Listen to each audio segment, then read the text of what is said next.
Civil Service Exam Reviewer. Verbal ability. Paragraph organization. A.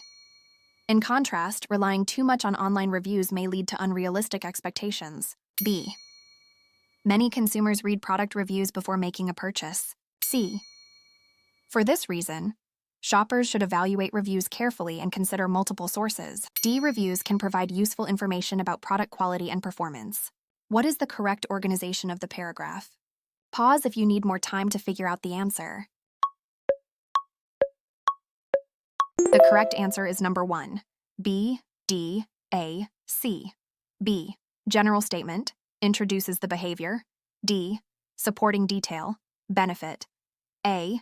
Contrast, in contrast flips the direction. C. Conclusion, advice, for this reason wraps it up.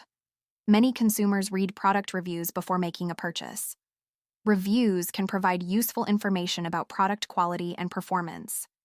In contrast, relying too much on online reviews may lead to unrealistic expectations. For this reason, shoppers should evaluate reviews carefully and consider multiple sources. Did you get it right?